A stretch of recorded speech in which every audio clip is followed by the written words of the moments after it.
자, 한동훈 법무부 장관 얘기가 나왔으니까 잠깐 이 얘기 좀 해보겠습니다. 요즘에 여의도 정치권에서 한동훈 장관의 뭐랄까 등판론 이런 게 심심치 않게 나오고 있습니다. 먼저 영상 하나 보시죠.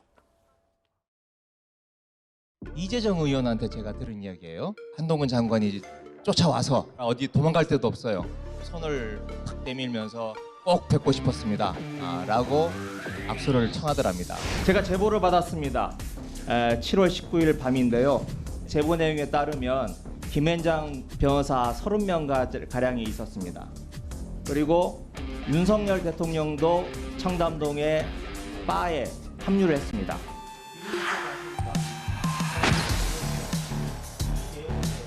위원님은 모든 게 다 저로부터 비롯되는 건가요?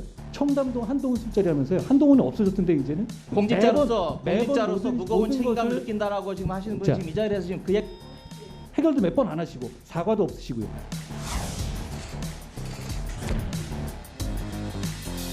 총선에 출마하고 국회의원으로서 또 정치인으로 활동한다면 굉장히 정치적 자산을 한꺼번에 많이 갖추고 출발하는 그런 정치인이 될 것이고 이 전도가 유망하다고 보죠. 전도가 유명하고.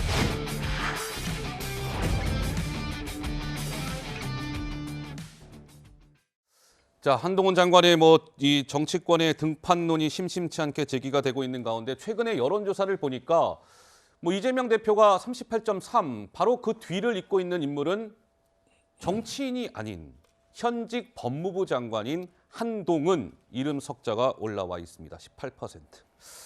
이렇다 보니까 지금 이제 등판론이 얘기가 나오는 것 같은데요. 또 한동훈 장관과 관련해서 이러한 목소리도 나왔습니다. 이 목소리까지 좀 들어보고 제가 말씀을 이어가도록 하겠습니다.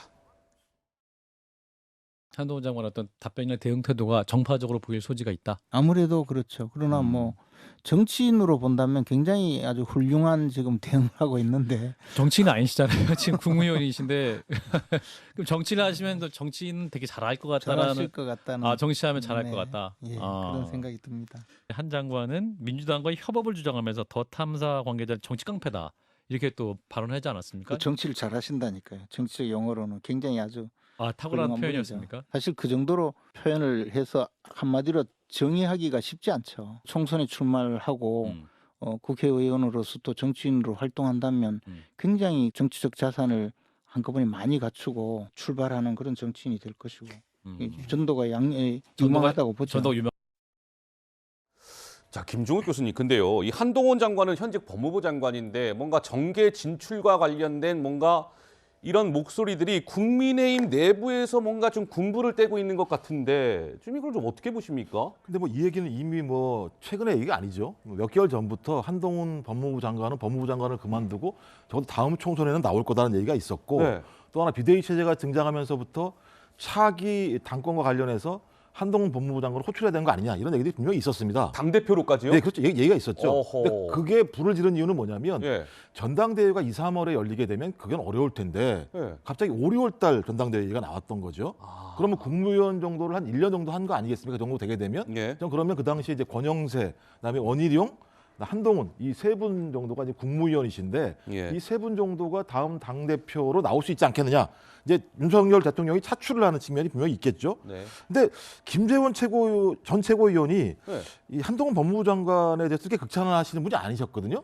근데 갑자기 극찬하는 거 보니까 당 내부에 일정한 흐름이 있긴 있나 보구나. 그러니까 한동훈 법무부 장관을 중심으로 새로운 어떤 지형들을 만들려고 하는 분들이 지금 있구나. 예. 그렇지 않고서야 김재원 전 최고위원이 개인적으로 저렇게 극찬할 이유가 없을 거라는 생각이 드는데 하지만 이게 좋은 판단일지 아닌지는 다시 한번 검토해볼 필요가 있어요. 네. 왜냐하면 유승민 전 의원을 이길 수 없다라고 하는 현재 여론조사와 관련해서 예. 대항마가 필요하다는 얘기가 나오고 있는 측면이 있는데 한동훈 법무부 장관까지 차출할 정도라고 얘기한다면 유승민 전 의원에 대한 능력들을 인정할 수밖에 없는 측면이 분명히 있다는 측면 하나 하고요. 예. 또 하나는 한동훈 법무부 장관이 당대표로 나오게 되면 공천권을 윤석열 대통령이 쥐고 흔들겠다라고 하는 것으로 해석될 가능성이 되게 높죠. 아하. 그렇게 됐을 때는 예. 당이 사분오열될 가능성도 꽤 높습니다. 네네. 저는 그래서 이건 좋은 카드는 아니라는 생각이 들어요. 오히려 좋은 카드는 아니다. 계속 가지고 있으면서 나올 수도 있다라고 얘기하는 건 카드로서 의미가 있습니다만 예. 정작 나왔을 때는 오히려 당 내부의 분열을 만들어낼 수 있는 소지가 아닐까 생각이 들어서 예. 그냥 가지고만 계셔라 이렇게 좀 말씀을 드리고 싶습니다. 카드를 가지고만 네. 있어라. 카드를 딱 주머니에 넣고만 꺼내지 말아라. 뭐 이런 말씀이신 것 같습니다. 자, 한동훈 장관 관련해서 일전에요. 한동훈 장관한테 민주당 의원이 진짜 실제로 물어본 바가 있어요. 정치하실 겁니까? 이렇게 물었었거든요. 한 장관 당시 그때 이렇게 얘기했었습니다. 들어보시죠. 혹시 출마할 계획을 가지고 계신가요? 저는 그런 생각이 없습니다. 출마 안 하실 건가요? 저는 그런 생각이 없다는 말씀을 드리겠습니다. 제가 지금 여기서 왜 그런 말씀 드려야 될지 모르겠습니다만 지금 현재 그런 생각이 없습니다. 의미심장합니다. 지금 현재 그런 생각이 없습니다. 지금 현재. 그래서 여러 가지 해석을 나왔습니다. 자, 그래서 어제 오늘 사이에요. 이 국민의힘 쪽에서 한동훈 장관의 2024년 내후년 4월 총선에 출마할 거다. 이런 목소리들이 아주 계속 나왔습니다. 궁금하시죠? 들어보시죠. 한동훈 장관은 총선 선대본부장 설이 한참 돌더니 이번에는 아예 당대표설이 나옵니다. 정치에 대한 차출, 자기 총선에 대한 문제는 아무래도 장관을 2년 정도 하기 때문에 더 이상 오래 한다는 것은 좀 무리 있지 않겠습니까? 그런 차원에서 자기 총선에 대한 문제는 상당히 가능성이 높다. 그러나 이번 전당대회는 내부에 여러 주자들이 있기 때문에 그게 쉽지 않지 않겠느냐 이렇게 생각하고 있습니다. 그러니까 선거라는 것은 물론 전국에서 골고루 잘 싸워야 되지만 또 대표적인 인물 있지 않습니까? 예. 치어리더 같은 분이 나와서 그런 분이 또 선거 분위기를 확 이끌기도 하거든요. 개인적으로는 총선 즈음에는 좀 한번 나서줬으면 좋겠다는 생각이 들어요. 왜냐하면 총선에서는 어떤 큰 바람을 일으킬 수 있는 사람이 필요해요. 그렇다면은 상대적으로 젊고 유능하고 상식, 공정 이런 가치를 담고 있는 사람, 이런 분이 어떻게 보면은 진두지휘하는 게 맞지 않습니까? 한동훈 전 장관도 생각해 볼 수 있는 카드다. 네, 저렇게 지난 10월부터 해갖고 최근에 이르기까지 계속 얘기가 나옵니다. 총선 차출론, 이대로라면 다음 총선에서 다 죽는다, 이런 위기감이 있다. 그래서 한동훈 총선 출마, 치어리더 같은 그런 분위기를 이끌 수 있을 것 같아요. 조수진 의원은 총선을 진두지휘 한동훈이 해야 바람을 일으킬 수 있다. 우리 김용우 의원께서는 삼선 의원 출신이신데 딱 감각적으로 봤을 때 일단은 한동훈 장관이 내후년 총선 출마는 거의 한다고 일단 봐야 될까요? 어떻습니까? 우리 김용우 의원님 촉으로. 그 민주당에 달려 있는 것 같아요. 민주당에 달려 있습니까? 그러니까 이제 윤석열 검찰총장이 대통령이 되지 않았습니까? 예. 약간 데자뷰예요, 제가 볼 때. 윤석열 대통령도 사실은 윤석열 검찰총장을 민주당이 엄청나게 큰 정치인으로 키웠죠. 아주 짧은 시간에. 근데 지금 한동훈 법무부 장관에 대해서도 민주당이 집요하게 지금 이제 상임위장에서도 출마할 거냐, 안 할 거냐, 당대표 할 거냐, 말 거냐, 여러 의원이 지금 돌아가면서 질문하지 않습니까? 이렇게 되면은 법무부 장관은 지금 현재로서는 생각이 없습니다. 라고 이제 원칙적인 얘기를 할 수밖에 없지만 정치적인 몸집을 지금 민주당이 엄청 불려주는 거예요. 몸집을 풀어주고 있다. 왜냐하면은 민주당은 윤석열 정부에 있어서 한동훈 법무부 장관만 폄훼하거나 정치인으로 만약에 만들면, 정치를 하는 법무부 장관으로 만들면 승산이 있다 이렇게 생각하는 것 같아요.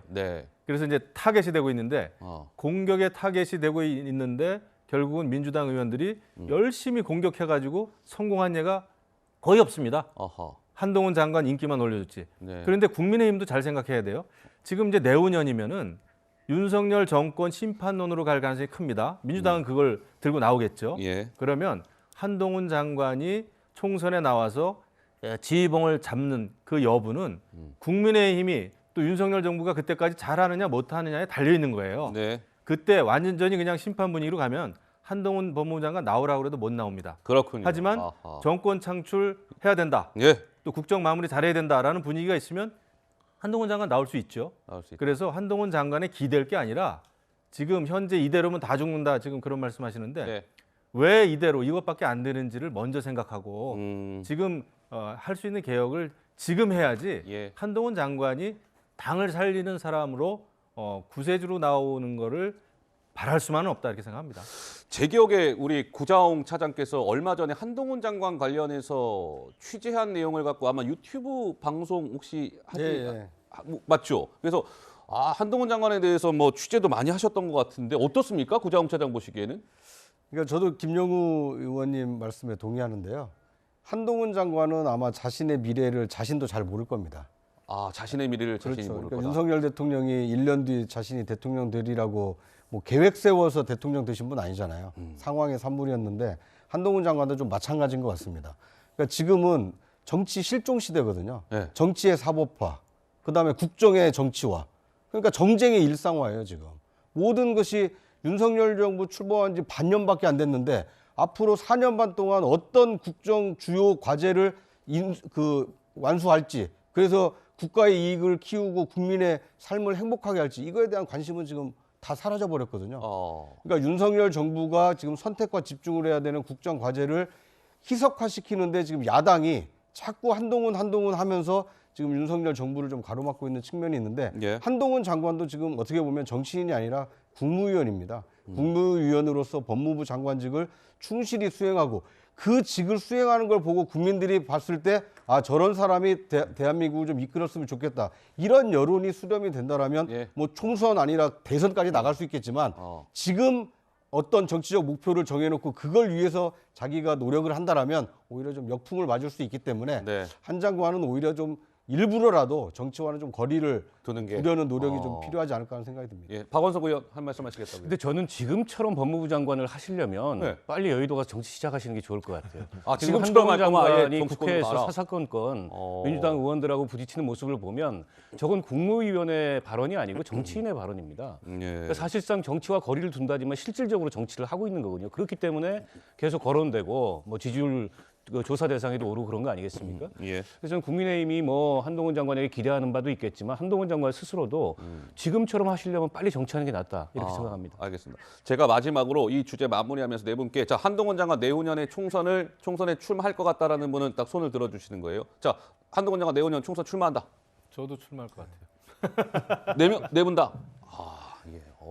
걱정입니다. 그래서. 알겠습니다. 지켜보도록 하겠습니다.